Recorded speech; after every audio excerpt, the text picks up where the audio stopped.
Après 2 victoires en préparation, le Paris Saint-Germain poursuit son échauffement avant le grand début de la saison de Ligue 1.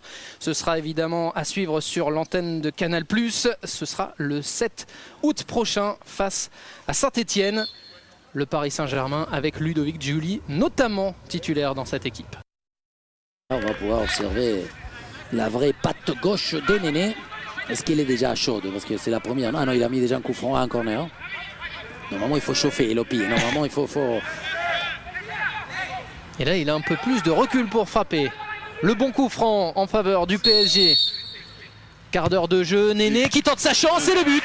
C'est le premier but pour le Brésilien sous ses nouvelles couleurs. Une erreur aussi du gardien Olivier Renard, mais c'est important aussi pour la confiance. Non, mais je pense que la frappe, il en a l'habitude, la possibilité. Regardez, il va bien brosser, il va enrouler. Le gardien, il joue la logique au départ et il couvre l'autre poteau du mur. Ouais, exactement. D'abord un choc et ensuite le dégagement. Oui, un dégagement avec les points bien faits. Oh, bien joué, super. Christophe Jallet en tête à tête avec Renard et le deuxième but. Oh, c'est presque trop facile sur ce coup-là, mais il est vraiment intéressant, Christophe Jallet. Il faut revenir sur la petite touchette dos au but de Kesma. Regardez, là c'est Auro, mais c'est celle-ci. Regardez, touchette, petit pied gauche pour sentir, anticiper l'arrivée des Jallet. Et on disait tout à l'heure, et Antoine il avait relevé, ces joueurs qui viennent dès derrière maintenant, le football, il faut pouvoir l'exploiter dans ce sens. Ces joueurs qui viennent dès derrière ont une importance, c'est pour ça que ces milieux, les arrières latéraux, ils vont devenir de plus en plus importants dans les équipes.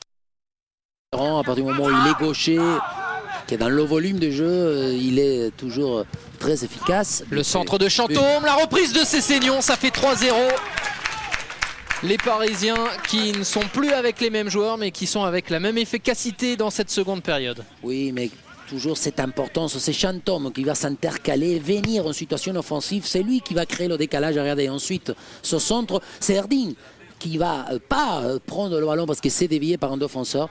Et la prise bien extérieure du pied droit de la part de Cessignon, qu'il se présente, qui est justement en fin des courses.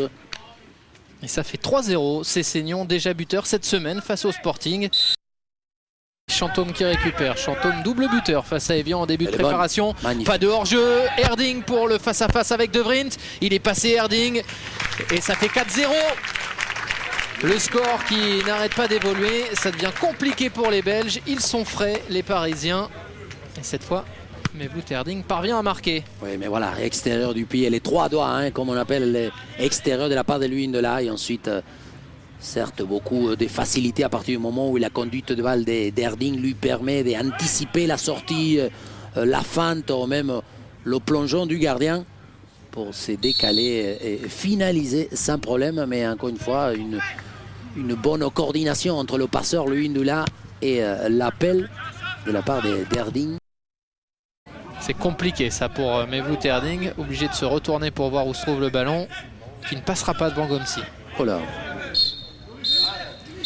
Et c'est terminé pour cette partie. 3e match de préparation, 3e succès pour les Parisiens.